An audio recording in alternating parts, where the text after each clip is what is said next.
In our last video, we went over the process of linear optimization. We talked about solving a linear optimization problem graphically, and then we said more practically we want to solve it using our simplex method or a simplex algorithm, and we let Excel do that process for us. We want to take a look at one more example that's on a little bit of a larger scale than that last than the example we had looked at in the previous video. And so I've taken this problem from your textbook. It's exercise 7.5 on page 400 of your textbook, and it's about a cheese company. It says Best Wishes Company is a mail order company that delivers gift baskets for businesses and individuals. They currently offer 4 different kinds of gourmet cheese gift baskets: a 4 cheese, cheddars, party box, and nachos blend. Each of these different gift baskets comprises a different combination of cheeses as indicated in the table below. So if we look down at the table below, we see that each of the 4 gift baskets listed there and how much of each type of cheese they contain. The far right column of the table shows the amount of each type of cheese that is available on a daily basis. The bottom row of the table contains the unit earnings contribution of each type of gift baskets. The company wishes to determine how many baskets of each type to produce in order to maximize the total earnings contribution. And so what we want to do is formulate a linear optimization problem, or construct our linear optimization model for this problem that will maximize the total earnings contribution, subject to the constraints of only having a certain amount of cheese available on a daily basis.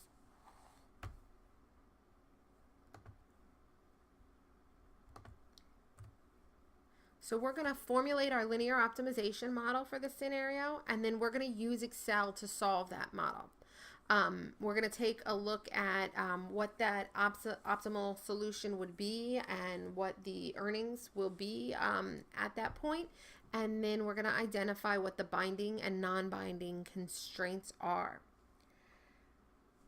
So first off, we want to take a look at constructing our model. So I am going to toggle over to my document camera.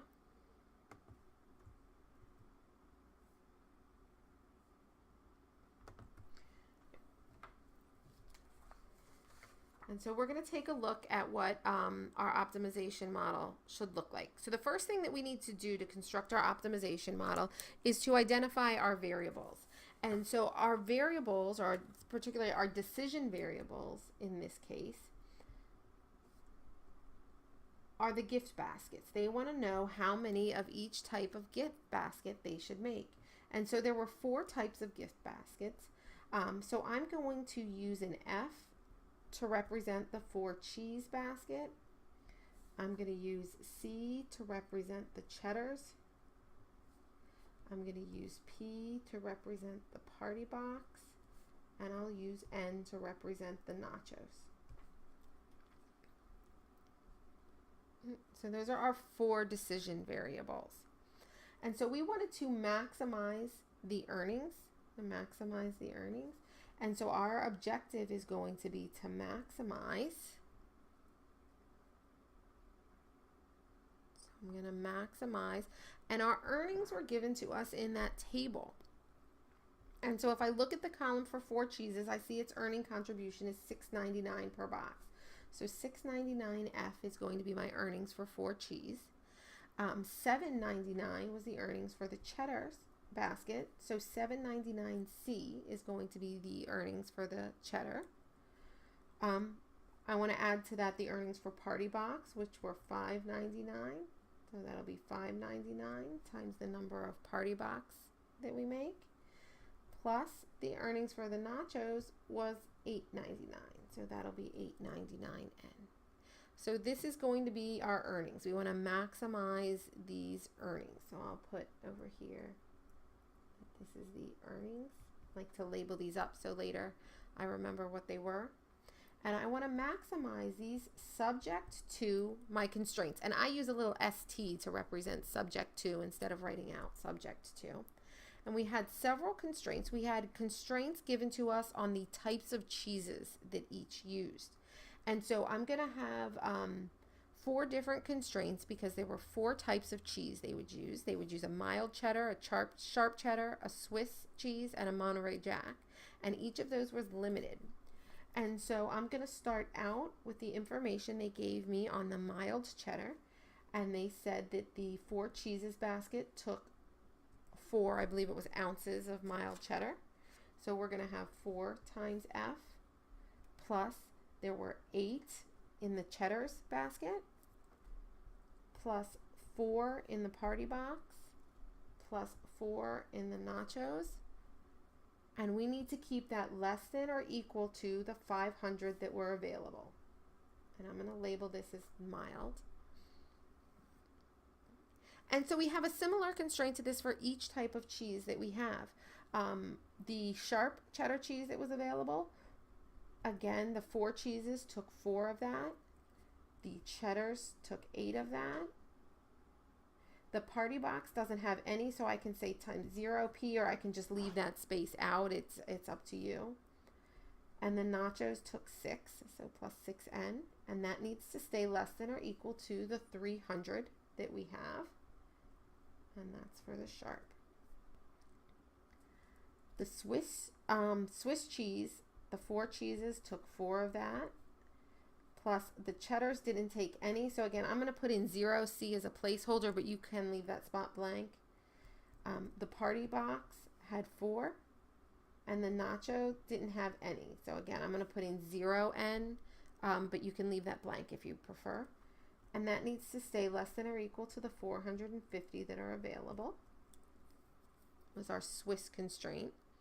And finally, we had Monterey Jack. And so it is 4 for the 4 cheeses, 0 in the cheddar, 4 in the party box, and 6 in the nachos.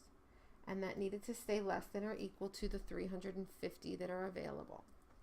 Right? And this is our Monterey Jack.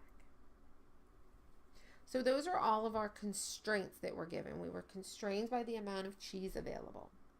The last thing that we always have to remember are our non-negativity constraints, right? Those are always there. They can't make a negative number of gift baskets. So each of our decision variables needs to be greater than or equal to 0. I'm going to list that all in one line by saying F, C, P, and N are all greater than or equal to 0. So rather than listing them out individually, I'm going to put them there. So this is my linear optimization model. So when we're asked to formulate a linear optimization model, that's our model, right? This is our model. And so by solving this problem, we're going to be able to determine how many of each type of basket they should make in order to maximize their profit. So we are going to go to Excel to solve this for us. So we've formulated our problem, and what we're going to do is put this information into Excel so that we could solve this.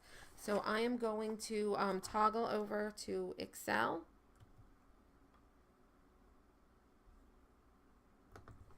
And I still have my example from the last video open in here.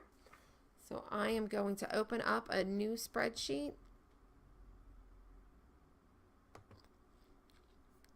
I'm going to start over with a blank spreadsheet.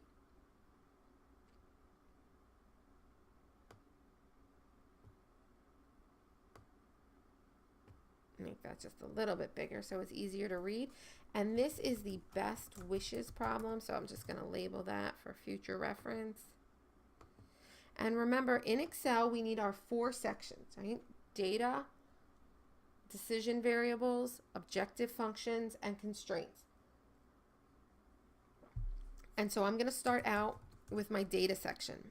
And what's nice is that they gave us our data in a table. And so we just need to include it that way. So I'm going to include my data exactly like they gave it to me. And so they gave me information on the 4 cheese basket, if I could spell. They gave me information on the cheddars basket, on the party box, and on the nachos blend. And they also gave me information on the daily availability.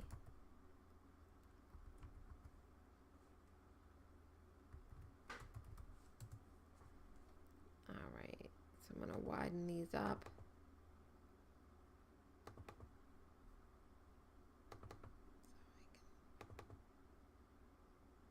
like to make sure I can see all my headings there. And for each of these baskets, they gave us information on all of the cheeses that were needed. The mild cheddar, the sharp cheddar, the Swiss, and the Monterey Jack.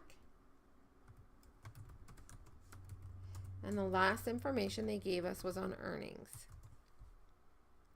So again, I'm just including all the data they gave me in the problem. Unfortunately, in this problem, it was all in a table. So this is going to look exactly like the table that they gave me. And so the 4 cheeses took 4 of each type of cheese and had an earning of $6.99. The cheddars took 8 of the 2 cheddars and none of the others, and it has an earning of $7.99. Party Box had 4 mild cheddar, no sharp, 4 Swiss, and 4 Monterey Jack, and had an earnings of $5.99. And Nachos Blend had 4 and 6, and 0 and 6, and it has an earnings of $8.99. The daily availability for mild cheddar was 500. For sharp cheddar is 300. For Swiss is 450, and for Monterey Jack is 350. And I am just going to center all these up to make it look a little neater. There we go. And that's all the data that they gave us. They gave us data on earnings, on availability, and on all the different types of cheeses. My next section should be a place to store my decision variables. All right. And so the decision variables are going to be these same thing. I need to decide how many 4 cheese, how many cheddars, how many Party Box, how many Nachos Blend, and we need to know the amount to make for each of these. Right? And so again, these are the cells where I'm going to store that optimal solution. All right. I'm going to scroll down a little bit, and I want to create a place to store my objective function.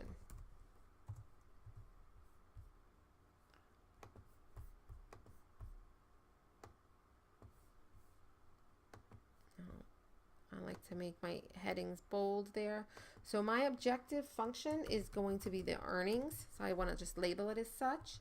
And my earnings come from these values here, right? So we're going to have the earnings for the 4 cheeses times the amount of 4 cheeses, plus the earnings for the cheddars times the amount of cheddars.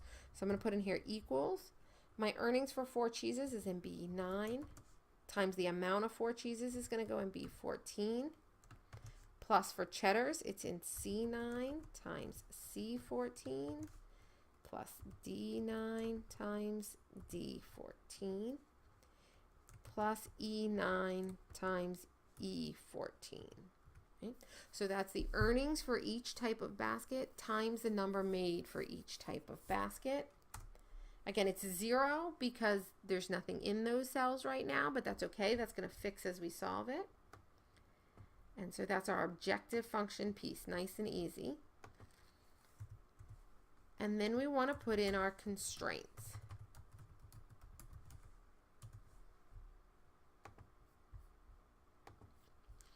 We had several different constraints. Now I'm going to have a column for the constraints or the expressions piece, and I'm going to have a column for my right-hand side constants. And we had constraints based on the types of cheeses that we were using. And so we had a constraint for the mild cheddar,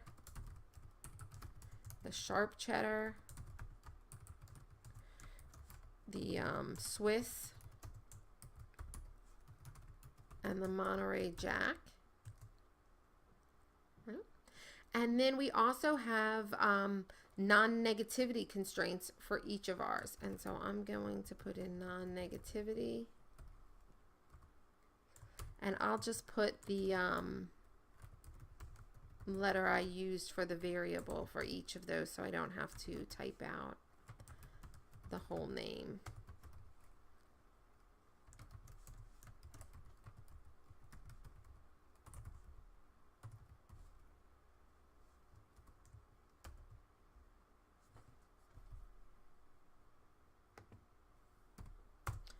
go. And now we want to input our constraints.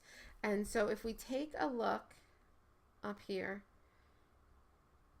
the way we stored this information, our mild cheddar, we want the amount of mild cheddar for 4 cheese times how many 4 cheeses we make, plus the amount of mild cheddar for cheddars times the amount of cheddars we make, plus the amount for party box times the number of party box we make, plus the amount for nachos times the number of nachos we make, right? And so I have my mild cheddar information in row 5 and my decision variables in row 14. So this is going to look like equals B5 times B14 plus C5 times C14 plus D5 times D14 plus E5 times E14. And so that's the mild cheddar contribution for each of those. Right? The right-hand side I stored in column F, and so that's going to be F5. So we see that 500 we expect to see there. And we do this for each of those. And so if my mild cheddar was in row 5, my sharp cheddar is in row 6. So it's going to be equals B6 times B14 plus C6 times C14 plus D6 times D14 plus E6 times E14. And I stored my right-hand side for that in F6. And there's that 300 that I expect to see. Again, for Swiss cheese, that's going to be stored in row 7 for me. So I'm going to take B7 times B14 plus C7 times C14 plus D7 times D14 plus E7 times E14. That's going to give me all the Swiss cheese that I'm using. And again, I stored the right-hand side in F7. And finally, Monterey Jack, I stored in row 8. So B8 times B14 plus C8 times C14 plus D8 times D14 plus E8 times E14. And that's all of the Monterey Jack that we'll be using. And my right-hand side was stored in F8. So we've entered all of our constraints. All we have left are our non-negativity constraints. The non-negativity constraints are simply on the amount we make. They have to be greater than or equal to 0. So I can put in equals B14 equals C14 equals D14 and equals E14. Those are all my decision variable cells. And I match those all against 0 for my non-negativity constraints. And so if we scroll up, we've entered all of our data. We've left a spot for our decision variables. We've input our objective function of the earnings, and we have all of our constraints here. And so what we want to do is solve this problem now. And so to solve this, I'm going to go to the Data tab, and then I'm going to choose the solver icon over here on the right. And when my solver parameters pop up, window comes up, I'm going to enter the information that I need. So the first thing it's looking for is our objective function. And so my objective function is stored here in B19. So I'm going to highlight that cell. And I'm going to click in cell B19 and set that as my objective function. We're seeking to maximize these earnings, so they're already set to maximize. By changing variable cells, this is where we put our decision variables. Click that out of the way. These are my decision variables. So I gather those and press enter. And then subject to the constraints, and we want to put our constraints in here. So I want to add some constraints. And the constraints on our different types of cheeses are all less than or equal to constraints. We have our mild cheddar needs to stay less than or equal to that 500, and the sharp cheddar needs to stay less than or equal to that 300. So I'm going to gather all of those together, and so I'm going to gather these 4 cells together.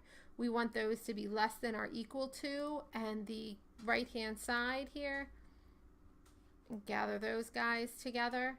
So we've got all of our types of cheese less than or equal to the amount that's available for those.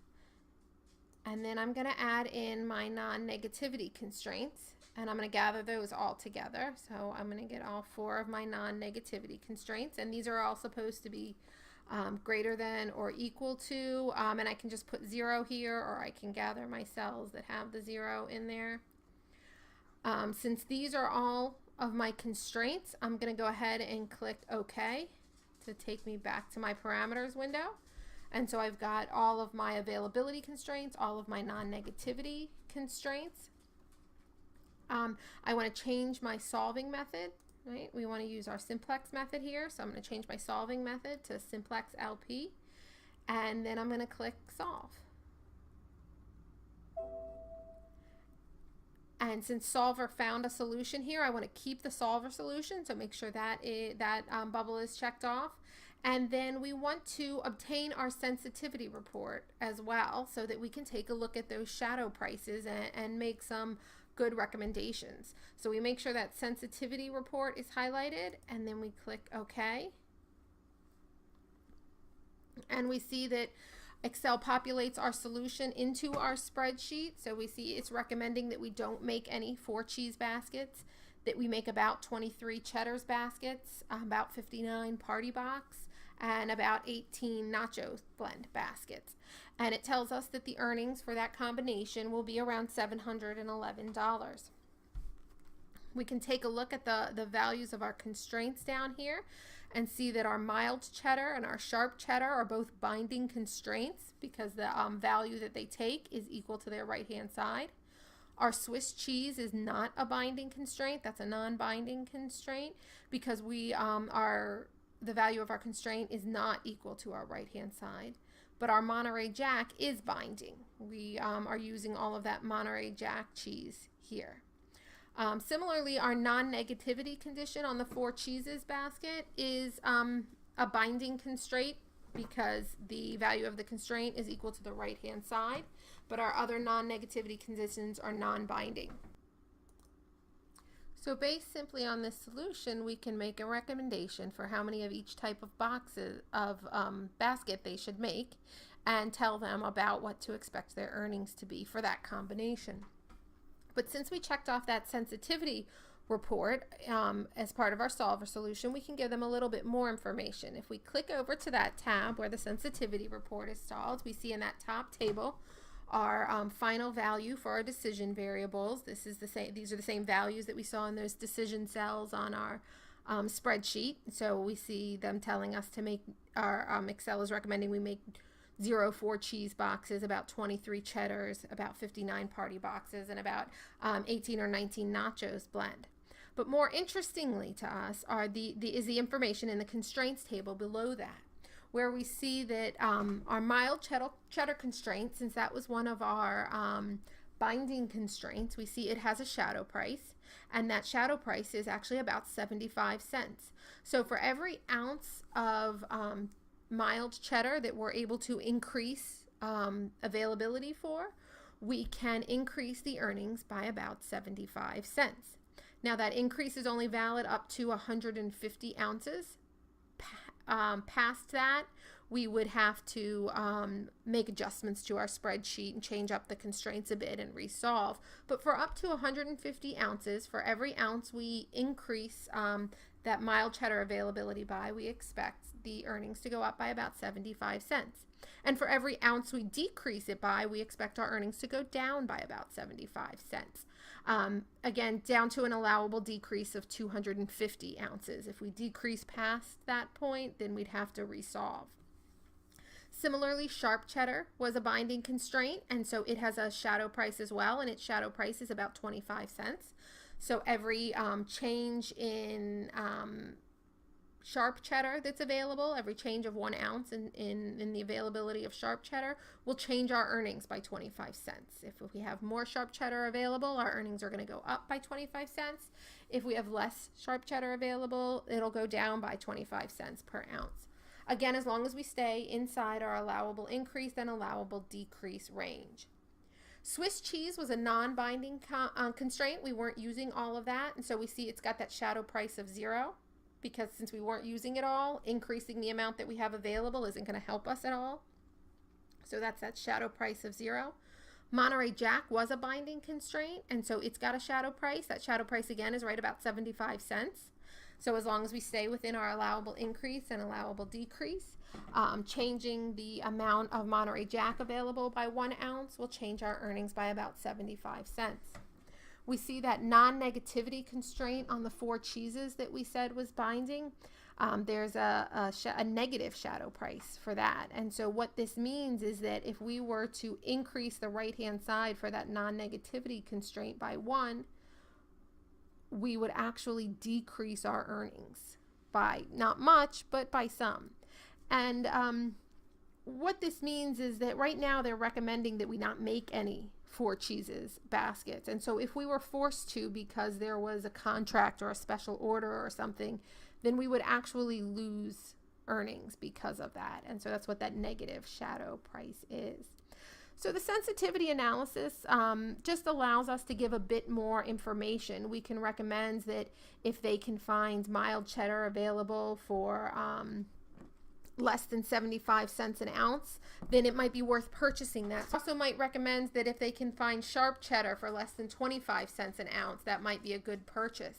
We might even be able to tell them that since they're not using all their Swiss cheese, maybe they should purchase less of it, and they can use the money that they're spending on that extra Swiss cheese to purchase some more mild cheddar or some more Monterey Jack, because those have the highest shadow prices. So in addition to being able to tell them what the final values of those decision variables should be in order to optimize their earnings and what the value of that optimal solution is, we can give them this extra information that we get from the sensitivity analysis and make some solid recommendations to this company.